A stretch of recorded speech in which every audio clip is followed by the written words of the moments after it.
El día que cumplí 18 años, mis padres me dijeron que gastaron el 95% de mi fondo fiduciario en las bodas de mi hermana. Esperaban que lo entendiera. Así que los demandé y destruí todo lo que habían construido. Hola, Reddit. Mis padres me robaron el futuro para financiar las bodas de fantasía de mis hermanas. Cuando me enteré, no lloré ni supliqué. Construí un caso que destruyó su jubilación, su casa y su preciada reputación. Ellos pensaron que la familia significaba que yo los perdonaría. Se equivocaron. Permítanme comenzar desde el principio para que entiendan exactamente cuán calculada fue esta traición. Soy Tomás, 18 años, hombre. Tengo dos hermanas mayores, Sofía, 26 años, mujer, y Valeria, 24 años, mujer. Las dos son lo que se diría de alto mantenimiento con A mayúscula. Piensen en bolsos de diseñador, brunch caros, aspirantes a influencers de Instagram que trabajan medio tiempo en boutiques, mientras viven de quien esté dispuesto a financiar su estilo de vida. Mis padres, Roberto y Laura,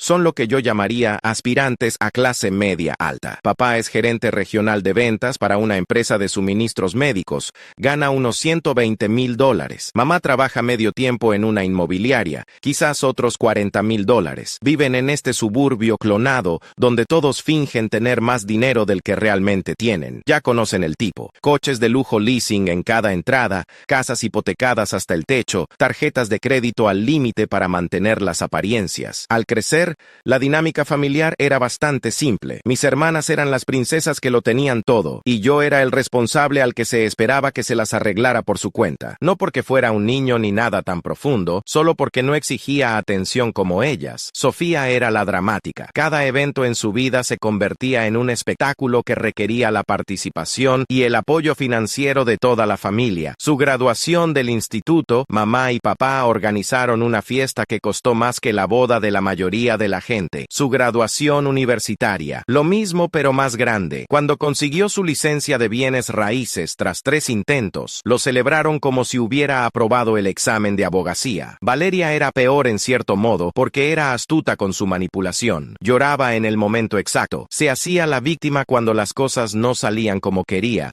y tenía este talento para hacerte sentir culpable si no le dabas lo que quería. Donde Sofía exigía las cosas a gritos, Valeria las extraía mediante guerra emocional. Yo aprendí pronto que la mejor estrategia era pasar desapercibido. Me fue bien en el instituto sin darle mucha importancia. Trabajé en empleos de medio tiempo desde los 15 años, cortando el césped, luego como camarero en un restaurante local, y finalmente conseguí un trabajo en una tienda de repuestos para autos donde aprendí habilidades útiles. Ahorré cada dólar que pude porque había visto a mis hermanas malgastar el dinero como si creciera en los árboles. Para cuando cumplí 17 años, tenía unos $12,000 ahorrados tras 3 años de trabajo. Nada mal para un chico de instituto. Planeaba usarlo para gastos universitarios, quizás una escuela de oficios si decidía seguir ese camino. Mis notas eran sólidas, no material de mejor promedio, pero lo suficientemente buenas para universidades estatales con algo de potencial de beca. La cosa es que siempre supe de mi fondo fiduciario. Mi abuelo, el padre de papá, lo había creado cuando nací. Había sido ingeniero mecánico, trabajó para Boeing durante 30 años, se jubiló con una pensión sólida y buenas inversiones. Cuando falleció, yo tenía 7 años y dejó fondos fiduciarios para sus 3 nietos. Cantidades iguales administradas por mis padres hasta que cumpliéramos 18 años. Nadie me dijo nunca la cantidad exacta, pero a lo largo de los años escuché conversaciones que sugerían que era sustancial, suficiente para una licenciatura sólida en una universidad decente, quizás con algo sobrante. Hice cálculos mentales. Si se creó a finales de los 90 y había estado creciendo durante 18 años, incluso una inversión inicial modesta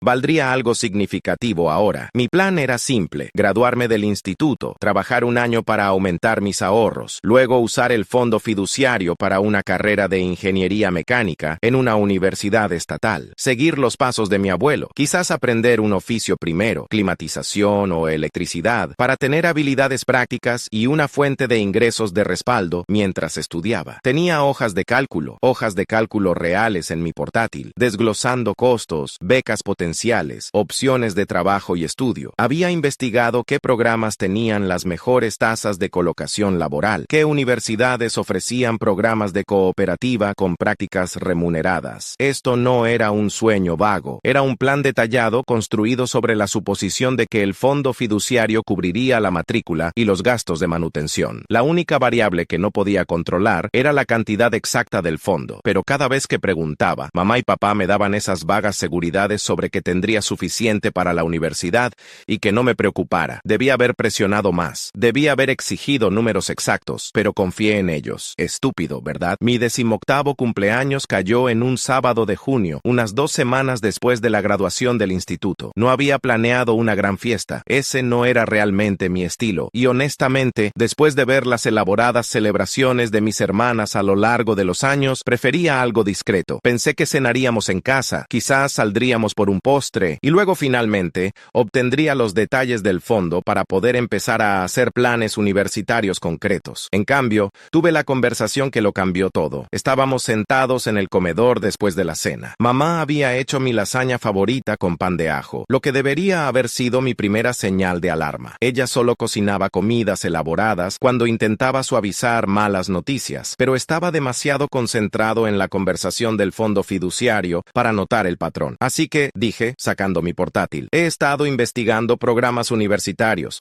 Quería repasar algunas opciones con ustedes y calcular el presupuesto basado en la cantidad del fondo fiduciario. El silencio que siguió duró quizás 3 segundos, pero se sintió como 3 años. Papá se aclaró la garganta. Mamá de repente se interesó mucho en su vaso de agua. Fue entonces cuando se me encogió el estómago. Respecto a eso, dijo papá lentamente, necesitamos hablar sobre tus expectativas respecto al fondo fiduciario de tu abuelo. Expectativas, no planes. Expectativas. Está bien, respondí con cuidado. ¿Qué pasa con él? Mamá intervino con esa voz falsamente alegre que me puso la piel de gallina. Bueno, cariño, sabes que tus hermanas se casaron en los últimos años. Bodas preciosas. La de Sofía fue en ese viñedo tan bonito y la de Valeria fue en el club de campo. Esos fueron hitos familiares realmente importantes. La miré fijamente. ¿Qué tiene eso que ver con mi fondo fiduciario? Papá tomó el relevo. Esas bodas fueron caras, muy caras, y como padres queríamos darles a tus hermanas el mejor comienzo posible para sus matrimonios. La familia se trata de apoyarse mutuamente durante eventos importantes de la vida. Se me enfriaron las manos. ¿Qué tan caras? La boda de Sofía costó unos $85,000, dijo mamá, como si estuviera discutiendo la lista de la compra. La de Valeria fue de unos $78,000. Además, ayudamos a ambas con el pago inicial de sus apartamentos. Eso fueron otros $40,000 combinados. Hice los cálculos al instante. $203,000 en bodas y apartamentos para mis hermanas. ¿Y ustedes pagaron esto? ¿Cómo? Pregunté, aunque ya sabía la respuesta. Tuvimos que tomar algunas decisiones financieras difíciles, dijo papá con su voz corporativa. Los fondos fiduciarios eran recursos disponibles y determinamos que el mejor uso de esos recursos era apoyar a tus hermanas durante transiciones críticas de la vida. Gastaron mi fondo fiduciario en sus bodas, no solo el de ustedes, añadió mamá rápidamente. Como si eso lo mejorara. Usamos porciones de los 3 fondos fiduciarios. Fue justo. Todos contribuyeron a estos importantes eventos familiares. Justo. Nos habían robado a los 3, pero de alguna manera eso lo hacía justo. ¿Cuánto queda? Mi voz sonó rara en mis propios oídos. Plana, distante. Papá sacó una carpeta. En realidad, había preparado papeleo para esta conversación. Me entregó un estado de cuenta que mostraba el saldo actual del fondo fiduciario. $8,472. De lo que deberían haber sido unos $180,000 basándome en lo que había escuchado a lo largo de los años, quedaban menos de $9,000. Habían quemado el 95% de mi herencia para financiar las bodas dignas de Instagram y los apartamentos de mis hermanas. Sé que esto no es lo que esperabas, dijo mamá suavemente, pero la familia significa hacer sacrificios el uno por el otro. Tus hermanas necesitaban ayuda en momentos importantes de sus vidas. Cuando te cases algún día, estoy segura de que ellas corresponderán el favor. Cuando me case, como si eso fuera remotamente lo mismo que necesitar dinero para una educación. Eso determinaría toda mi trayectoria profesional. ¿Ellas lo sabían? Pregunté. Sofía y Valeria, ¿sabían que estaban gastando mi fondo fiduciario en sus bodas? La pausa me lo dijo todo. Sabían que era dinero familiar, dijo papá con cuidado. No es eso lo que pregunté. ¿Sabían específicamente que lo estaban tomando de mi fondo fiduciario que el abuelo creó para mi educación? La cara de mamá hizo esa cosa donde intentaba parecer comprensiva pero solo parecía culpable. Puede que estuvieran al tanto de que estábamos reasignando algunos recursos. Ellas sabían. Mis hermanas sabían que estaban gastando mi futuro en sus flores de boda y paquetes de fotógrafos y lo que sea que conlleva una boda de $85,000 y no les importó. Cerré mi portátil con mucho cuidado. Me levanté, caminé a mi habitación, cerré la puerta y empecé a planear. No venganza. Eso es demasiado emocional. Planear planear como un problema de ingeniería, identificar el problema, recopilar datos, determinar soluciones, ejecutar con precisión. El primer paso era la información. Necesitaba saber exactamente qué se había hecho, cuándo y si era legal. El fondo fiduciario fue creado por mi abuelo con términos específicos. Esos términos debían estar documentados en alguna parte. Pasé esa noche en mi portátil investigando leyes de fideicomisos. Resulta que cuando alguien crea un fondo fiduciario para un menor con propósitos específicos como la educación, los fiduciarios, mis padres, tienen obligaciones legales. Se llaman deberes fiduciarios. No pueden simplemente gastar los activos del fideicomiso en lo que se les antoje, incluso si son los fiduciarios. Más importante aún, si el fideicomiso especificaba que era para mi educación y lo usaron para las bodas de mis hermanas, eso se llama incumplimiento del deber fiduciario. No solo está mal, es procesable legalmente. Necesitaba documentación, los documentos originales del fideicomiso, estados de cuenta bancarios que mostraran cuándo se retiró el dinero y a dónde fue. Cualquier cosa que probara que habían violado los términos del fideicomiso. El domingo por la mañana, mientras mis padres estaban en la iglesia, porque aparentemente las personas que roban del fondo educativo de sus propios hijos todavía creen que son buenos cristianos, entré en la oficina en casa de papá. Guardaba todo organizado en archivadores, carpetas codificadas por colores, sistema alfabético, todo completo. Papá era meticuloso con el papeleo, lo que estaba a punto de convertirse en su mayor error. Encontré los documentos del fideicomiso en una carpeta etiquetada Patrimonio Roberto Padre. Ese era mi abuelo. El fideicomiso se había establecido en 1998 con un depósito inicial de $50,000 por nieto, cuentas de inversión, riesgo moderado, gestionadas por un asesor financiero hasta que cada nieto cumpliera 18 años. Los términos eran cristalinos: fondos para ser utilizados exclusivamente para gastos de educación postsecundaria, incluyendo pero no limitado a matrícula, tarifas, libros y gastos de manutención razonables mientras esté inscrito en una institución educativa acreditada. Exclusivamente para educación, no bodas, no pagos iniciales de apartamentos, educación. Tomé fotos de cada página con mi teléfono. Luego encontré los estados de cuenta de la cuenta fiduciaria. Mis padres habían sido los fiduciarios con acceso total. Comenzando hace 3 años,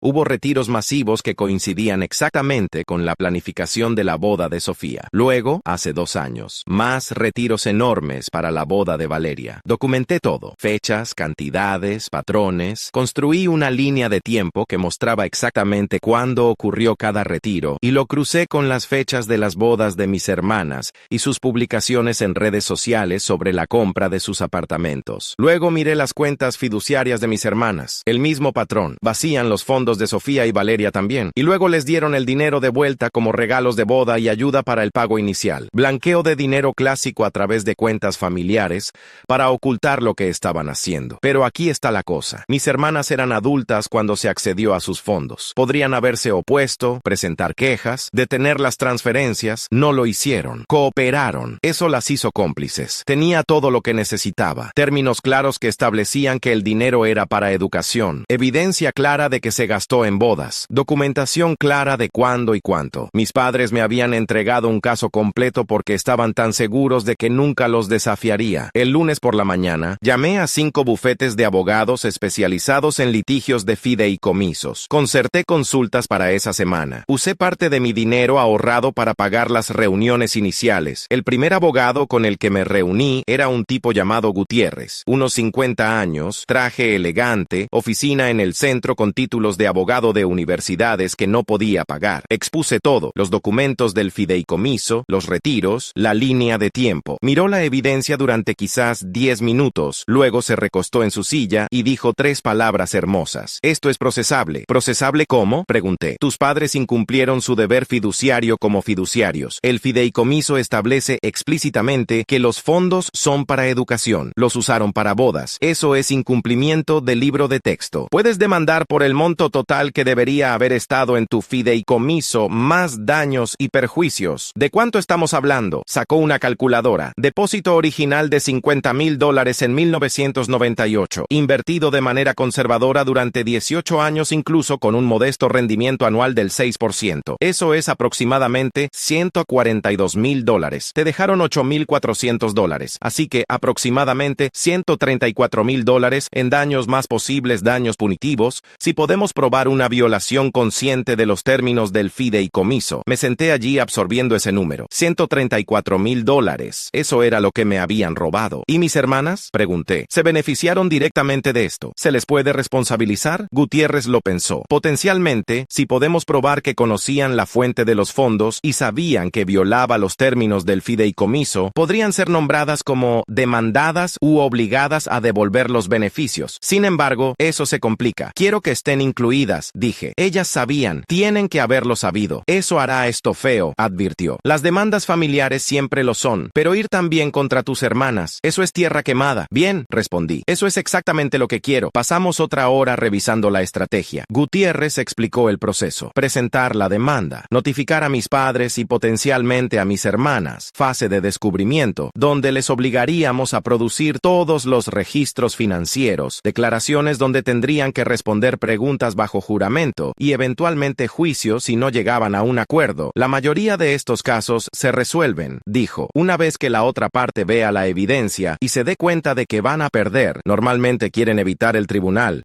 especialmente en asuntos familiares donde la reputación está en juego. Y si no llegan a un acuerdo, entonces vamos a juicio, y estoy seguro de que ganaremos. La evidencia es abrumadora. La pregunta es si tus padres quieren arriesgarse a un juicio público donde todo esto se convierta en registro judicial. Lo contraté en el acto. Pagué un anticipo de $5,000 de mis ahorros, que valió cada centavo. Gutiérrez se movió rápido. En 2 semanas, redactó la demanda y notificó con los documentos a mis padres y hermanas. La demanda nombraba a mis padres como demandados principales por incumplimiento del deber fiduciario y a mis hermanas como demandadas secundarias por enriquecimiento injusto. Mis hermanas estaban incluidas porque se beneficiaron directamente del dinero del fondo fiduciario. Incluso si no eran fiduciarias, recibieron fondos que sabían que no eran legalmente suyos. Eso las hacía responsables de devolver esos beneficios. El momento en que recibieron la notificación fue aparentemente espectacular, según Gutiérrez, que lo escuchó de segunda mano del alguacil. Papá abrió la puerta, vio los documentos y en realidad gritó: «¿Me están tomando el pelo?», lo suficientemente fuerte como para que los vecinos miraran por las ventanas. No estaba en casa cuando les notificaron. Había elegido estratégicamente estar en el trabajo. Pensé que era más seguro que estar presente cuando se dieran cuenta de que su hijo menor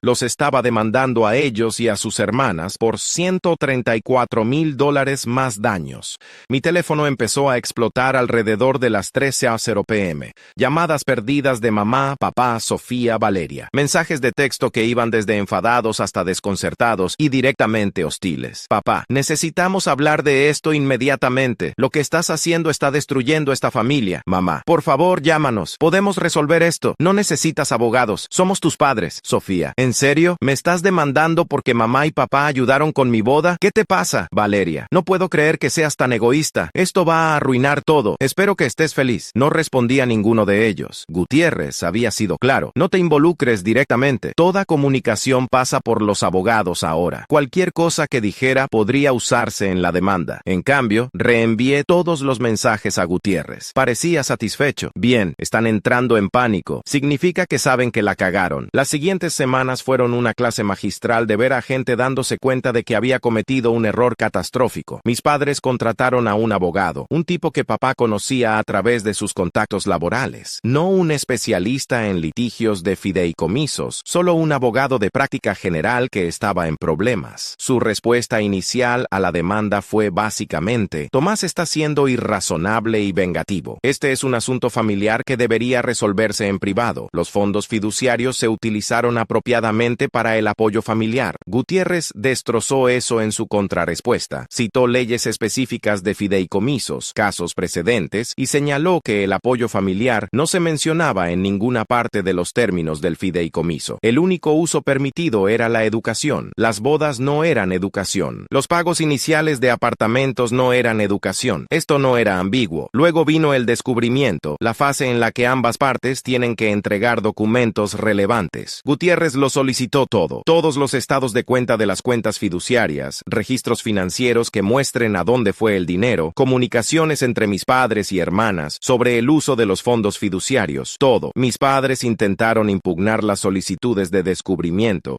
alegaron que eran demasiado amplias, demasiado invasivas, violaban la privacidad. El juez no se mostró impresionado. decepcionado. Ordenó que produjeran todo en un plazo de 30 días o enfrentarían sanciones. Fue entonces cuando las cosas empezaron a ponerse realmente interesantes. Resulta que mis hermanas habían guardado cadenas de mensajes de texto sobre el dinero del fondo fiduciario. Sofía le había enviado un mensaje de texto a mamá 2 meses antes de su boda. Hablé con el lugar. Necesitan el pago final la próxima semana. ¿Puedes acceder al fondo fiduciario de Tomás para eso? Solo tiene 15 años. Ni siquiera se enterará. Valeria tenía mensajes similares. El pago inicial del apartamento es de $20,000. ¿Podemos usar algo del fondo de Tomás? Se lo devolveré eventualmente. Prometo. Eventualmente. Claro, estos mensajes tenían marcas de tiempo, fechas, y mostraban un conocimiento claro de que estaban gastando mi dinero. No solo dinero familiar, mi dinero específicamente, y no les importaba porque yo era más joven, no me enteraría y probablemente no me defendería. Gutiérrez estaba encantado cuando salieron a la luz en el descubrimiento. Esto es perfecto. Prueba el conocimiento, prueba la intención, prueba que sabían específicamente que estaban agotando tu fondo fiduciario. Tus hermanas nos acaban de entregar su caso. Las declaraciones fueron programadas para octubre. Mis padres tuvieron que sentarse en una sala de conferencias con Gutiérrez y un taquígrafo y responder preguntas bajo juramento. Mentir sería perjurio, así que tenían que decir la verdad o arriesgarse a cargos criminales. Pude leer las transcripciones después. Papá pasó 3 horas tratando de justificar sus decisiones, alegando que había planeado reponer el fondo fiduciario antes de que cumpliera 18 años, pero surgieron gastos inesperados. Cuando Gutiérrez preguntó qué gastos, papá no pudo dar detalles específicos, solo referencias vagas a condiciones del mercado y problemas de flujo de caja. La declaración de mamá fue peor. Lloró durante la mayor parte. Seguía diciendo que estaba destruyendo la familia por dinero y que pensaba que lo entendería cuando fuera mayor. Gutiérrez la presionó sobre si entendía que los términos del fideicomiso especificaban solo educación. Ella admitió que sí. Luego le preguntó por qué violó esos términos. Ella dijo que no pensó que a Tomás le importaría ayudar a sus hermanas. No pensó que me importaría. Gastó $134,000 de mi fondo educativo y no pensó que me importaría. Las declaraciones de mis hermanas fueron oro. Sofía intentó hacerse la víctima, alegando que realmente no sabía de dónde venía el dinero y pensó que solo eran mis padres siendo generosos. Entonces Gutiérrez le mostró los mensajes de texto donde ella específicamente les pidió que usaran mi fondo fiduciario. Se puso pálida y dejó de hablar, excepto para decir "no recuerdo" a cada pregunta después de eso. Valeria tomó la ruta opuesta. Desafiante y con derecho, dijo que el dinero eran activos familiares y todos deberían contribuir a eventos importantes como bodas. Cuando Gutiérrez señaló los términos legales del fideicomiso, ella dijo que esos términos estaban desactualizados y que el abuelo habría querido que la familia se apoyara mutuamente. Gutiérrez le preguntó si tenía alguna evidencia de que el abuelo quería que su fondo fiduciario educativo se usara para bodas. No la tenía. Le preguntó si alguna vez había considerado devolver el dinero que sabía que provenía de mi fideicomiso. Dijo que tenía la intención de hacerlo eventualmente. Eventualmente, esa palabra de nuevo. Para diciembre, el abogado de mis padres presionaba mucho para lograr conversaciones de acuerdo. No podían ganar en el juicio. La evidencia era abrumadora. Los términos del fideicomiso eran claros y los mensajes de texto de mis hermanas probaban la apropiación indebida consciente. Ir a juicio significaría que todo esto se convertiría en registro público, posiblemente cobertura de prensa, ya que era una cantidad sustancial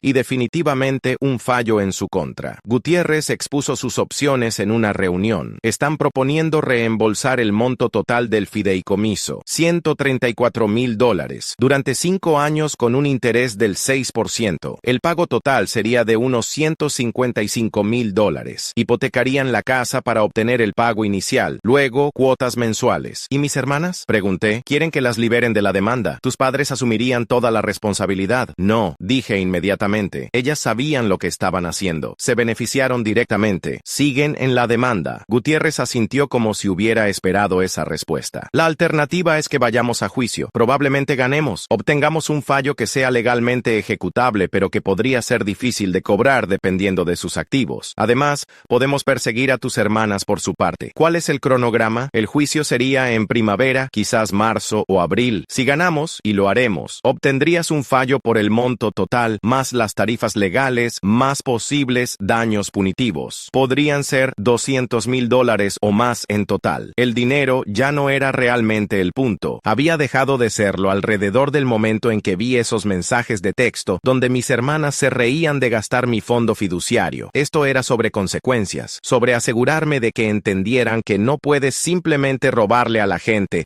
y esperar que no haya repercusiones. Vamos a juicio, dije. ¿Estás seguro? Un acuerdo te daría dinero garantizado antes. Estoy seguro. Los quiero en un tribunal explicándole a un juez por qué pensaron que estaba bien robar mi fondo educativo. Gutiérrez sonrió. De acuerdo, entonces, vamos a la guerra. El juicio se programó para marzo. Ambas partes presentaron mociones previas al juicio. Mis padres intentaron un último movimiento desesperado. Una moción para desestimar alegando que el estatuto de limitaciones había expirado ya que cumplí 18 años en junio y no presenté la demanda hasta agosto. El juez la denegó. El estatuto de limitaciones comenzó cuando descubrí el incumplimiento, no cuando cumplí 18 años. Como no me enteré de la magnitud del robo hasta mi cumpleaños, el reloj comenzó entonces. Mientras tanto, mi vida seguía adelante. Había usado mis $12,000 de ahorros más los $8,400 restantes del fideicomiso para comenzar en un colegio comunitario. Me inscribí en un programa de tecnología de ingeniería mecánica de 2 años. Vivía en casa técnicamente ya que no me había mudado todavía,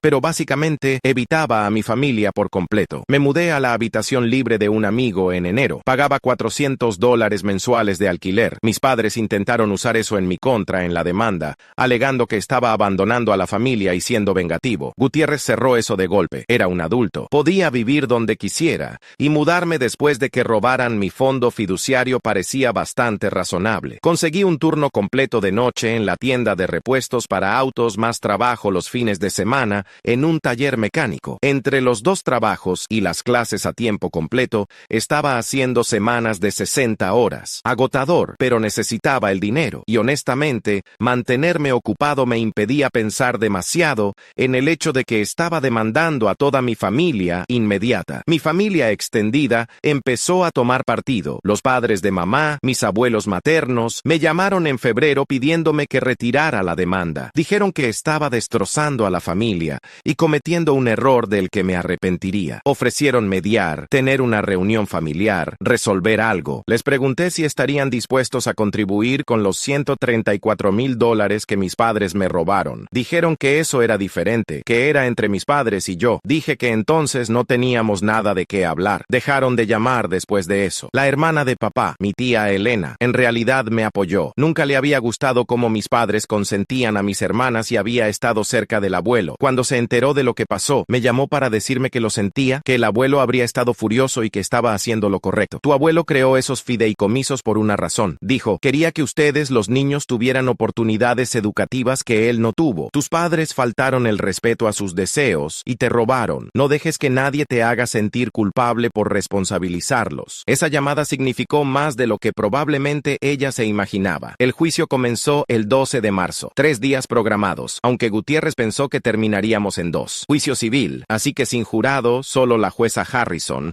una mujer severa de unos 60 años que había estado en el tribunal durante 20 años y tenía reputación de no tolerar tonterías. El primer día fueron las declaraciones de apertura y el comienzo de la presentación de pruebas. Gutiérrez expuso el caso metódicamente, mostró los documentos del fideicomiso con términos claros, mostró los estados de cuenta bancarios con retiros masivos, mostró la línea de tiempo que correlacionaba los retiros con las bodas de mis hermanas, mostró los mensajes de texto que probaban conocimiento e intención. El abogado de mis padres intentó argumentar que los términos del fideicomiso eran ambiguos, que la educación postsecundaria podía interpretarse en sentido amplio para incluir la educación de la vida y el apoyo familiar. La jueza Harrison en realidad lo interrumpió para preguntarle si estaba argumentando seriamente que una boda era educación postsecundaria. Retrocedió rápidamente. Tuve que testificar. Gutiérrez me preparó extensamente. Responde preguntas directamente. No te pongas emocional. Aférrate a los hechos. Subí al estrado y relaté cómo descubrí el robo del fondo fiduciario, mis planes universitarios que se desviaron, cómo tuve que reestructurar completamente mi vida en torno a la traición de mis padres. El abogado de mis padres intentó hacerme parecer vengativo durante el contrainterrogatorio. Preguntó si lo hacía por dinero o para castigar a mi familia. Dije que lo hacía porque me robaron y quería lo que era legalmente mío. Preguntó si entendía que las familias a veces tomaban decisiones decisiones financieras difíciles. Dije que robar no era una decisión difícil, era un crimen. El segundo día fue el turno de mis padres de testificar. Papá intentó presentarse como un padre que había tomado decisiones difíciles para apoyar a todos sus hijos. Gutiérrez destruyó esa narrativa mostrando los propios registros financieros de papá, arrendamientos de coches de lujo, membresía de club de campo, vacaciones caras. Si el dinero estaba tan ajustado que tenía saquear mi fondo fiduciario,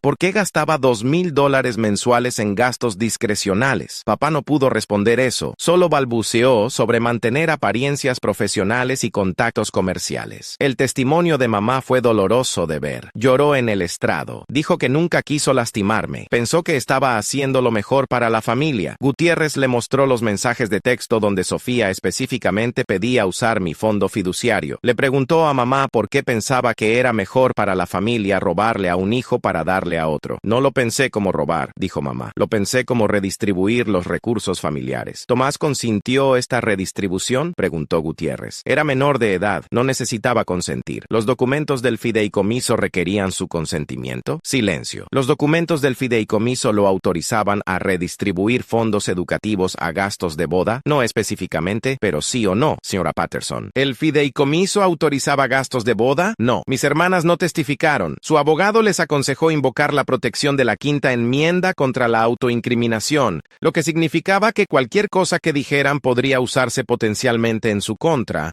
en un caso criminal, si el fiscal decidía procesarlas por fraude. Inteligente legalmente, pero se veía terrible en un tribunal civil. La jueza Harrison le preguntó directamente a su abogado: ¿sus clientes invocan los derechos de la Quinta Enmienda en un juicio civil sobre fondos fiduciarios? Sí, su señoría. Están preocupados por una posible exposición criminal. Anotado, dijo, y la expresión de su rostro lo dijo todo sobre lo que pensaba de esa decisión. Alegatos finales el tercer día. Gutiérrez remachó la evidencia clara. Términos explícitos del fideicomiso, violaciones documentadas, conocimiento e intención probados, daño irreparable a mis perspectivas educativas. El abogado de mis padres intentó apelar a la emoción, hablando de familias y perdón, y de cómo el dinero no debería destruir relaciones. La jueza Harrison anunció que emitiría un fallo por escrito en un plazo de 2 semanas. Esas 2 semanas fueron las más largas de mi vida. Seguí yendo a clases, trabajando en mis turnos, tratando de no revisar obsesivamente mi teléfono. Gutiérrez me llamó un jueves por la tarde. Estaba en mi auto entre la clase y el trabajo. Ganamos, dijo. Sentencia completa: $134,000 en daños reales, $45,000 en daños punitivos, $28,000 en honorarios legales. Sentencia total de $207,000. Tuve que detenerme. $207,000. La jueza me había otorgado todo lo que habíamos pedido, más daños punitivos para castigar a mis padres por la violación consciente de los términos del fideicomiso. Tus hermanas son solidaria y mancomunadamente responsables de $89,000 de la sentencia, continuó Gutiérrez. La cantidad que se benefició directamente a través de gastos de boda y pagos iniciales. Tus padres son responsables del resto, más todos los daños punitivos y honorarios. ¿Qué significa eso en la práctica? ¿Significa que tienen que pagar en un plazo de 60 días o podemos iniciar procedimientos de ejecución, embargo de salarios, gravámenes sobre propiedades, incautación de activos? Probablemente tendrán que vender la casa. Tus hermanas tendrán que liquidar activos. Esto va a doler. Bien, eso es exactamente lo que quería. El fallo impactó a mi familia como una bomba nuclear financiera. Mis padres inmediatamente se declararon en bancarrota. Capítulo 13. Lo que significa que tenían que crear un plan de pago. El síndico de la quiebra tomaría el control de sus activos, vendería lo que necesitara venderse y distribuiría los ingresos a los acreedores. Yo era el primero en la fila como acreedor de la sentencia. La casa se puso a la venta en un mes. Tuvieron que vender rápido para pagar la sentencia. La habían comprado por $320,000 hace 15 años. Todavía debían $180,000 en la hipoteca. Se vendió por $385,000 en el mercado caliente. Después de las comisiones inmobiliarias y pagar la hipoteca,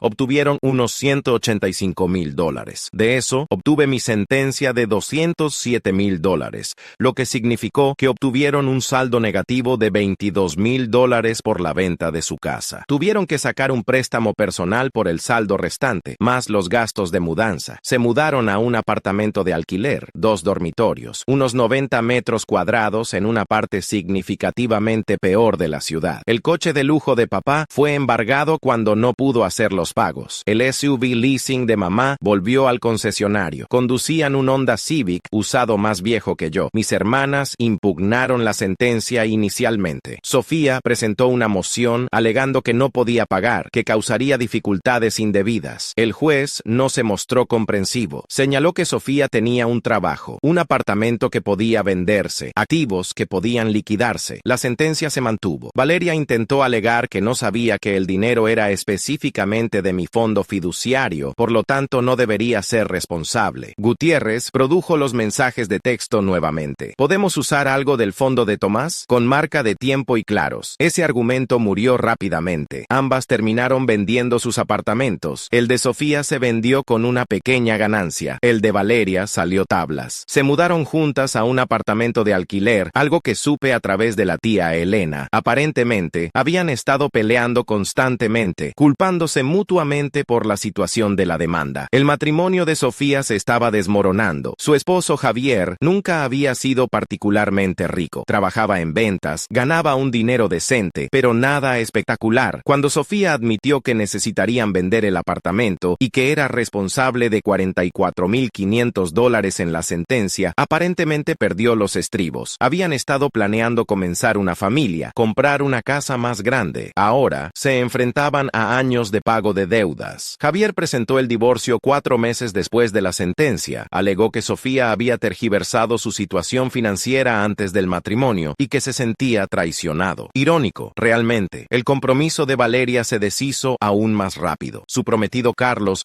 había estado planeando esta boda elaborada. Parecía ser un patrón en mi familia. Cuando se enteró de que Valeria tenía una deuda de $44,500 por una demanda sobre sus gastos de boda anteriores, canceló el compromiso por completo. Dijo que no podía casarse con alguien con ese tipo de bagaje financiero y legal. Mis padres intentaron contactarme una vez después de que todo se finalizó. Papá me envió un correo electrónico. Tenían mi dirección de correo de viejas listas de distribución familiar. Un mensaje largo sobre cómo había destruido a la familia, cómo esperaban que estuviera feliz conmigo mismo, cómo había elegido el dinero sobre las relaciones. Respondí con una frase: ustedes eligieron el dinero sobre nuestra relación cuando robaron mi fondo fiduciario. Yo solo elegí recuperarlo. Bloqueé sus correos después de eso. La tía Elena me invitó a Acción de Gracias ese año. Dijo que entendería si no quería ir, pero que a sus hijos les encantaría verme. Fui, pasé el día festivo con la familia de mi tía. Sus 2 hijos, que eran más jóvenes que yo, pero me trataban como al primo mayor genial. Cosas familiares normales, comida, fútbol, nadie robando el fondo fiduciario de nadie. Más tarde me enteré de que mis padres pasaron Acción de Gracias solos en su apartamento. Mis hermanas habían ido a las familias de sus respectivos suegros. Ninguna quería lidiar con la amargura de mamá y papá. Terminé mi título de 2 años. Conseguí un trabajo como técnico de ingeniería en una empresa manufacturera. Comencé a tomar clases nocturnas para mi licenciatura, pagando sobre la marcha sin deudas. Los $207,000 de la sentencia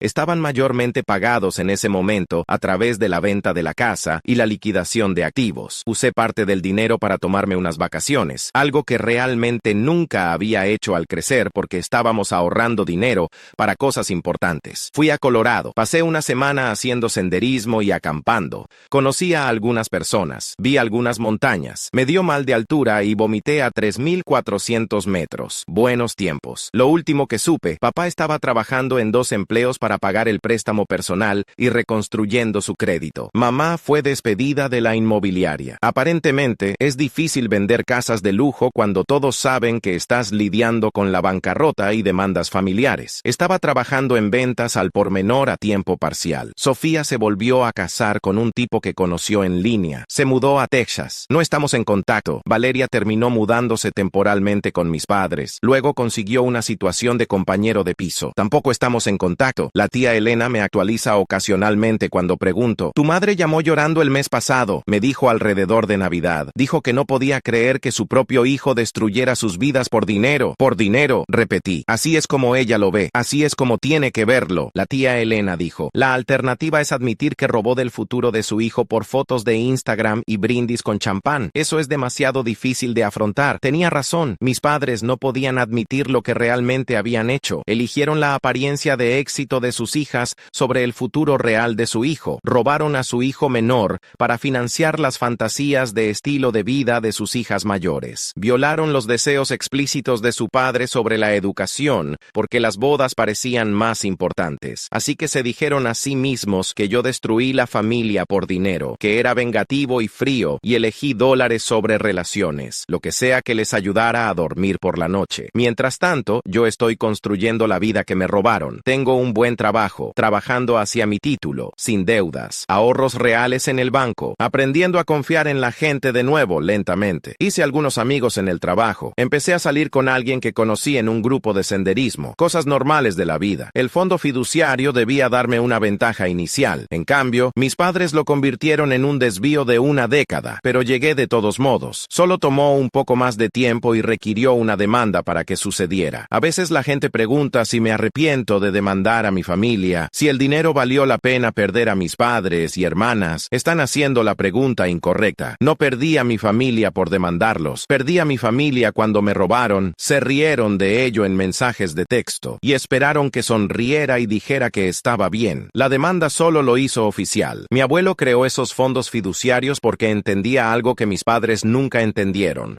La educación es la única inversión que no se puede quitar una vez que la tienes. Habilidades, conocimiento, credenciales, esas te pertenecen permanentemente. Mis padres intentaron robarme ese futuro. Fallaron, claro, les costó su casa y su reputación y su relación con su hijo menor, pero esa no fue mi elección. Esa fue la consecuencia de su elección de robar. Yo solo me aseguré de que esas consecuencias sucedieran en lugar de barrerse bajo la alfombra como todo lo demás en mi familia. Algunos puentes están destinados a ser quemados, especialmente cuando la gente del otro lado ya los roció con gasolina y buscaba cerillas. Ellos obtuvieron sus bodas de cuento de hadas. Yo recuperé mi fondo educativo y la satisfacción de ver su cuento de hadas convertirse en una pesadilla legal. Comercio justo, si me preguntas. Si disfrutaste este video, por favor presiona ese botón de suscripción. Realmente ayuda al canal y nos ayuda a traerte más y mejores historias. Gracias.